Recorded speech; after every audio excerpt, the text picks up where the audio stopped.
If I'd had the money, I could have been living in a swinging condo instead of with... I better not say anything till I've had my coffee.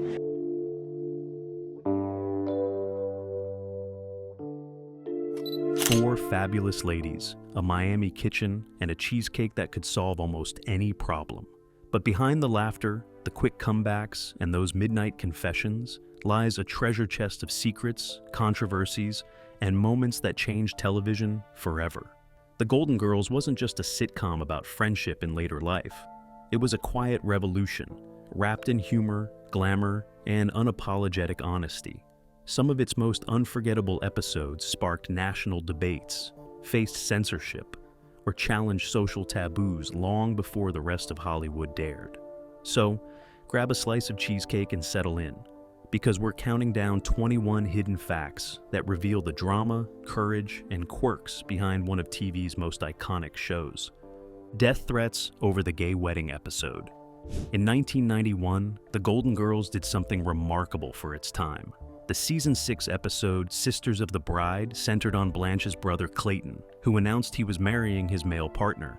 It was a bold storyline that brought same-sex commitment into mainstream living rooms years before television began embracing LGBTQ+ narratives. The episode showed Blanche struggling with her own prejudice and eventually choosing love over judgment. It was progressive, funny, and deeply human, but not everyone was laughing. Writer Mark Cherry, who later created Desperate Housewives, revealed that he received hate mail and even death threats after the episode aired. Some letters were laced with homophobia and anti-Semitic slurs, targeting those F-ing Jew producers. Despite the backlash, the show refused to apologize for its message of acceptance. Instead, it stood as a shining example of how comedy could confront intolerance with warmth and wit. Looking back, that single episode proved that the Golden Girls was never afraid to speak truth through laughter, even when the truth made audiences uncomfortable. Blackface controversy and episode removal. In 2020, the Golden Girls became part of a heated modern debate about race and representation. Hulu removed the 1988 episode Mixed Blessings because of a scene where Rose and Blanche are wearing mud masks when they meet an African-American family. Rose blurts out, "This is mud on our faces, we're not really black." At the time, the joke was meant to poke fun at awkward misunderstandings. But decades later, during heightened racial awareness, the scene was seen as insensitive. Some fans argued the episode wasn't racist, that it mocked ignorance rather than promoting it. Others insisted that intention doesn't erase impact, especially when viewed in a new social context. Hulu's decision to pull the episode reflected the changing standards of what audiences consider appropriate. It also reignited conversations about how comedy from past decades should be judged today. For a show that often championed tolerance, this controversy became a complex reflection of progress. What was once harmless humor had transformed into a cultural lesson. The Golden Girls taught America to laugh at itself, but it also reminded everyone that laughter ages, and sometimes it demands a second look. Stan's implied date, Rape of Dorothy. Hidden within the show's humor lies one of its darkest and most unsettling storylines. In a flashback sequence, Dorothy recalls that her ex-husband Stan once drugged her in college, which led to her unexpected pregnancy with their son, Michael. The line was treated lightly, played off as a quirky bit of their turbulent history. But viewed through a modern lens, that admission is chilling. It implies an act of date rape, one that the show never directly acknowledged or confronted. Throughout the series, Stan appears in over 20 episodes, portrayed as a bumbling ex-husband rather than an abuser. This dynamic, though comedic, underscores how 1980s television often normalized problematic behavior in the name of humor. What audiences once laughed at now reads as a disturbing reminder of how far storytelling has come. Dorothy's strength, resilience, and sharp wit made her a fan favorite, but this detail in her backstory adds unexpected depth and discomfort. It reflects a time when sitcoms could gloss over serious trauma without scrutiny. Today, the same revelation would likely spark outrage and conversation. It stands as a haunting example of how laughter can sometimes hide pain, even in the warm glow of the Miami kitchen. B. Arthur's off-camera feud with Betty White. To millions, Dorothy and Rose were the perfect comedic pair, one sharp and sarcastic, the other sweet and naive. Their chemistry seemed effortless, but off-camera, tension simmered. B. Arthur and Betty White may have played best friends on screen, yet, in real life, their relationship was frosty. Crew members revealed that B often avoided Betty, and even used harsh language to describe her. The root of the problem wasn't jealousy, but personality. B was intensely serious about her craft, a perfectionist who valued professionalism and quiet focus between takes. Betty, by contrast, was warm, cheerful, and loved chatting with the live audience. B reportedly found this behavior distracting, even unprofessional. Betty later admitted that she never truly understood B's dislike, but respected her dedication. Ironically, their differences created the spark that made their scenes so magnetic. Dorothy's deadpan sarcasm against Rose's bubbly innocence worked precisely because their energy clashed. Behind the laughter, the Golden Girls was a mix of brilliance and tension, proof that chemistry doesn't always require friendship. Sometimes, friction creates magic. And though they may not have been close in life, B and Betty left behind a partnership that defined television comedy for generations. Estelle Getty's crippling stage fright. Sophia Petrillo may have been bold, fearless, and razor-sharp, but the woman behind her struggled with overwhelming fear. Estelle Getty, beloved for her quick-witted and perfect comedic timing, secretly battled severe stage fright throughout the show's 7-year run. Coming from theater rather than television, she was terrified of performing before a live audience. The multiple cameras, the laughter, and the pressure of perfect delivery often left her frozen mid-scene. To cope, Estelle developed clever tricks. She hid cue cards inside Sophia's purse, beneath plates of cheesecake, and even in the kitchen's prop drawers. Co-stars would subtly help her when she stumbled, turning mistakes into ad-libs that made the show feel authentic. Despite her anxiety, Estelle's portrayal of Sophia became one of television's most memorable performances. Fiery, hilarious, and deeply human. Ironically, the actress who feared forgetting lines became the heartbeat of a show that never forgot to make audiences laugh. Her courage behind the camera mirrors Sophia's courage in front of it. Estelle Getty proved that sometimes the funniest people are those who fight the hardest battles behind the scenes, reminding everyone that confidence isn't the absence of fear, it's performing through it. Gay Cook. Coco cut amid AIDS crisis. When The Golden Girls first aired in 1985, the pilot featured a fifth roommate, a gay housekeeper named Coco, played by actor Charles Levin. Coco was witty, warm, and openly gay, which was rare for network television at the time. In the pilot, he cooked for the ladies and offered Blanche dating advice, positioning him as both comic relief and emotional support. But by episode 2, Coco was gone without explanation. Rumors swirled that the network wanted to simplify the cast dynamic, focusing solely on the 4 women. Others believe his removal reflected deeper social discomfort. America was in the midst of the AIDS crisis, and many networks were uneasy about featuring openly gay characters in family programming. Coco's disappearance marked a quiet erasure of representation, even as the show later tackled homophobia with sensitivity.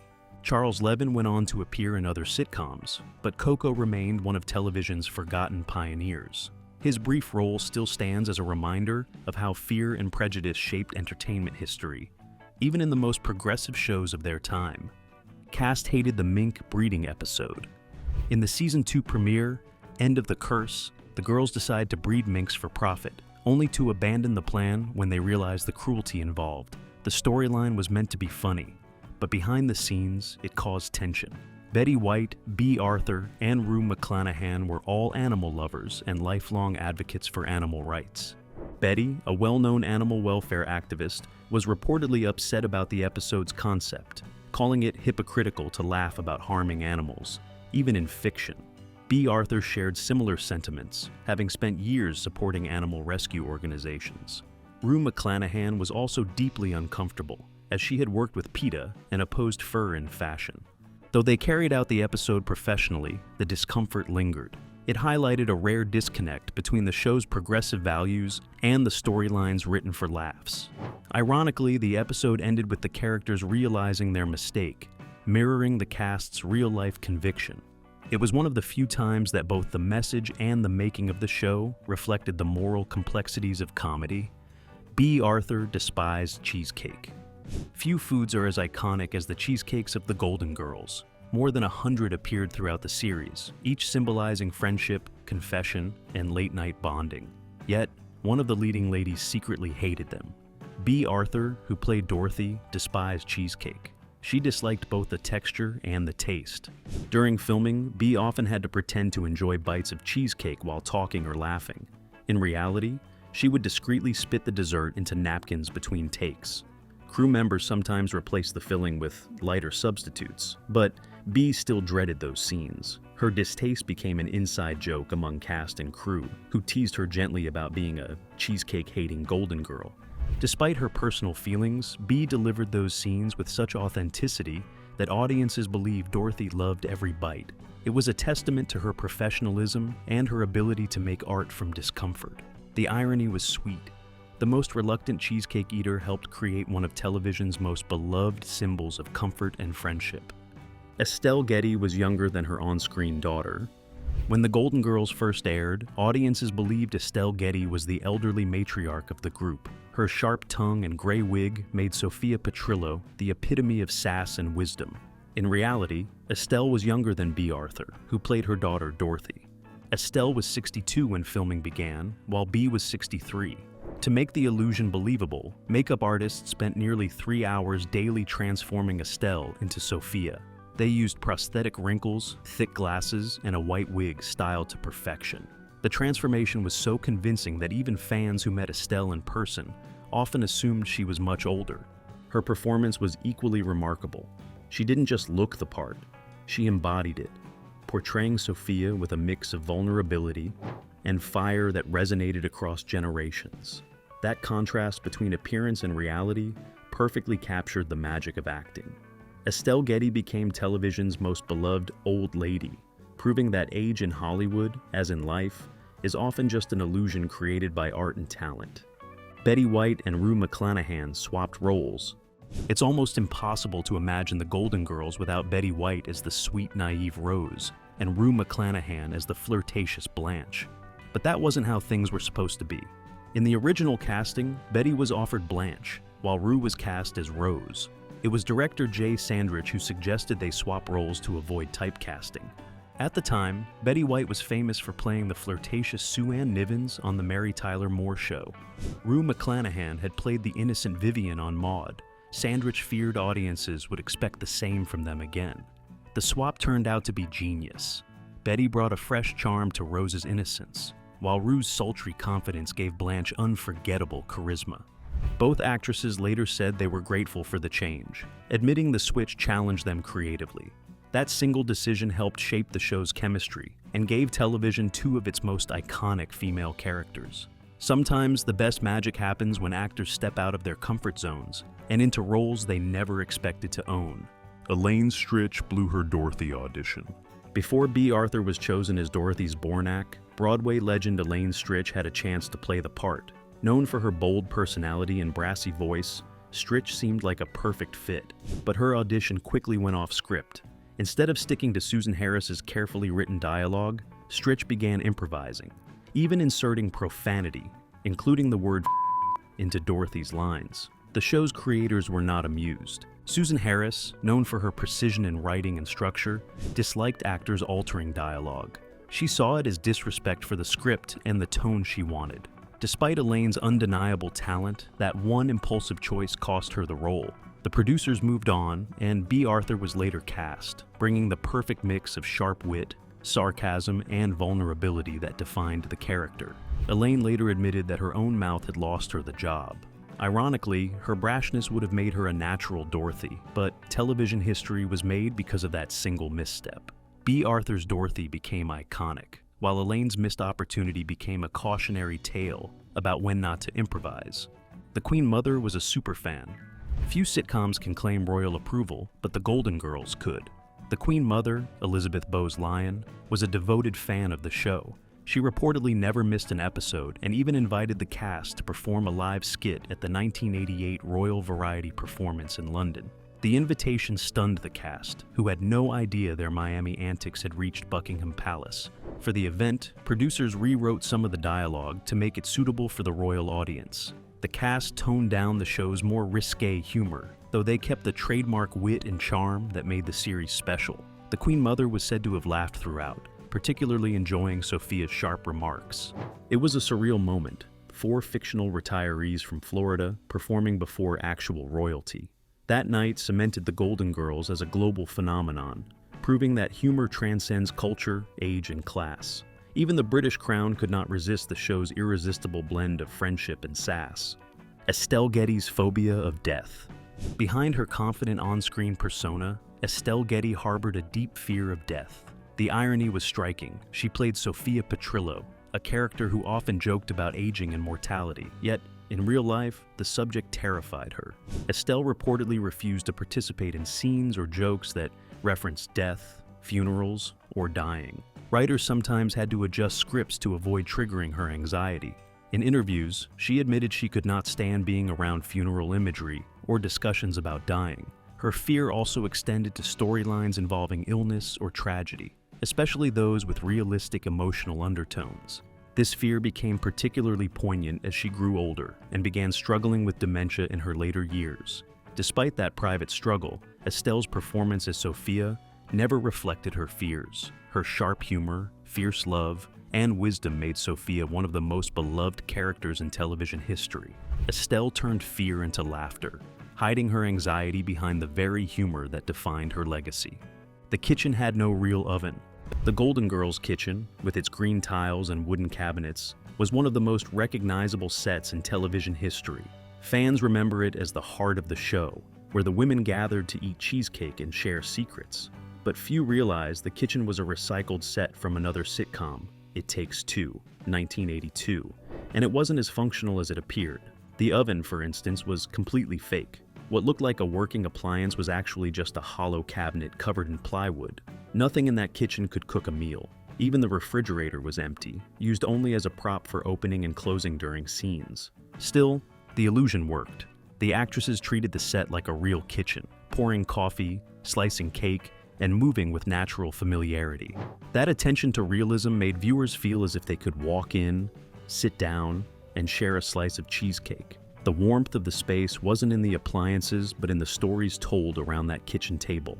Blanche's calendar featured crew and drag. One of the Golden Girls' most hilarious episodes, "'Twas the Nightmare Before Christmas," features Blanche showing off her Men of Blanche's Boudoir calendar. Each month supposedly displayed one of Blanche's romantic conquests, complete with shirtless glamour shots.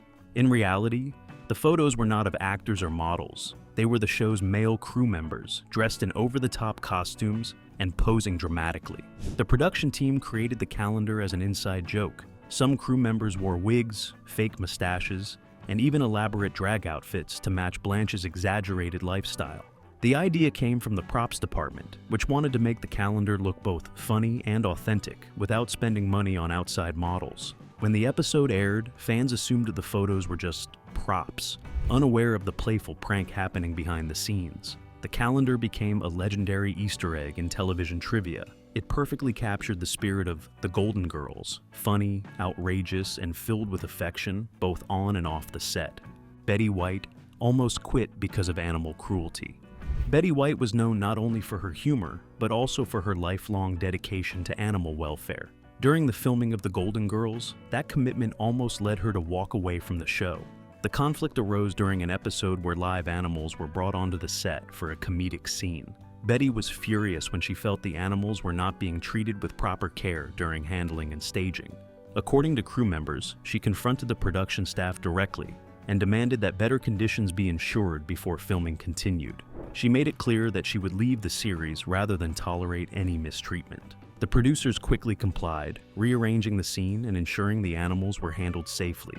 Betty's stand earned her deep respect from the cast and crew, who admired her courage and conviction. Her love for animals remained central to her identity until her passing. She often said she preferred the company of animals to people, and her actions on The Golden Girls proved that she meant it. B. Arthur's silent protest. B. Arthur was famously strong-willed, both on and off screen. During the show's run, she occasionally clashed with producers about creative decisions and dialogue changes.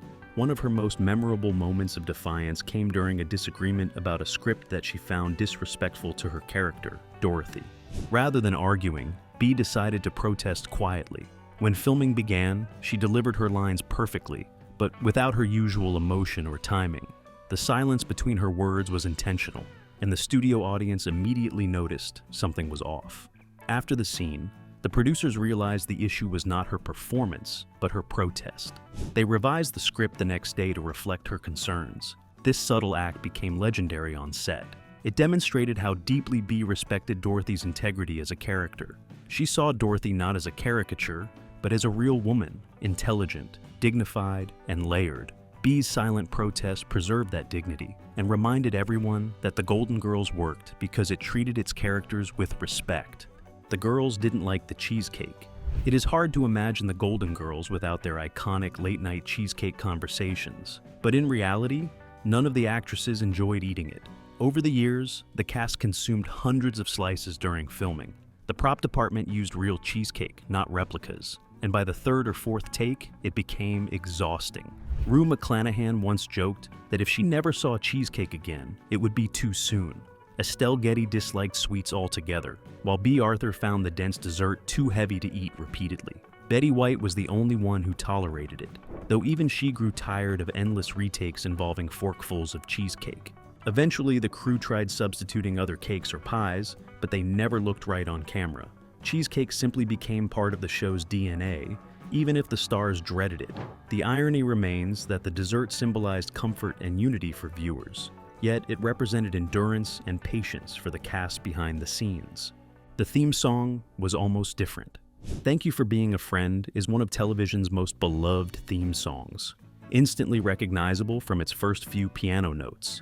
But the show almost had an entirely different opening tune. During early production, NBC executives suggested using Bette Midler's song, Friends, from her 1973 album. The idea was rejected because the rights were too expensive, and the song's tone didn't match the warmth the creators wanted. Instead, they chose Andrew Gould's Thank You for Being a Friend, originally recorded in 1978. Cynthia Fee was hired to sing the new version, and her soulful delivery gave the theme its now famous charm. Ironically, Andrew Gould's original recording had been a modest hit, but the Golden Girls gave it a second life. The song went on to become one of the most recognizable in television history.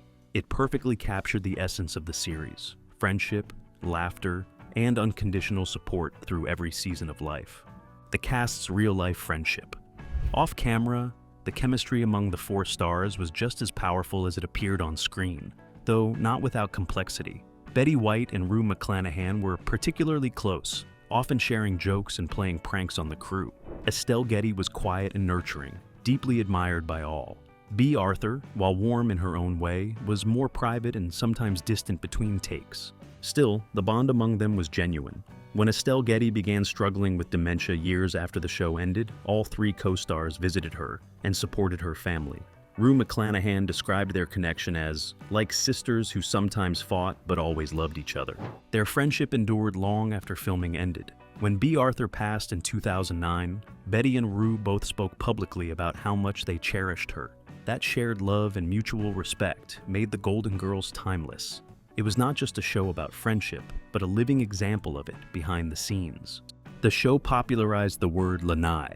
One of the most unexpected cultural contributions of the Golden Girls was its introduction of a single Hawaiian word into everyday American vocabulary: lanai. Throughout the series, Sophia and the others often referred to their sunny outdoor sitting area as the lanai. For most viewers outside Florida or Hawaii, the term was unfamiliar. By the show's second season, it had become a running feature of the house, and even a comedic setting for many memorable conversations. A lanai is a covered patio or porch, popular in tropical climates. Before the Golden Girls, the word appeared mostly in travel magazines or Hawaiian architecture guides. After the show's success, it entered pop culture and common speech, with fans nationwide using lanai instead of porch or patio. The set itself, designed to feel both homely and breezy, helped reinforce the Miami lifestyle that defined the characters' world. The lanai became symbolic of the girls' friendship, a place for laughter, gossip, and comfort. In a way, the word became part of television history, reminding audiences that sometimes even language can be reshaped by the magic of sitcom storytelling. From groundbreaking storylines to unforgettable off-screen secrets, The Golden Girls was more than a sitcom. It was a cultural milestone that challenged norms, celebrated friendship, and redefined what it meant to age with grace and humor. Behind the laughter and cheesecake were stories of courage, controversy, and compassion that shaped television history. Decades later, the show's impact still resonates, reminding us that wit, honesty, and love never go out of style. Whether it was on the lanai or in that famous kitchen, these four women proved that friendship can outlast fame and that laughter can bridge generations.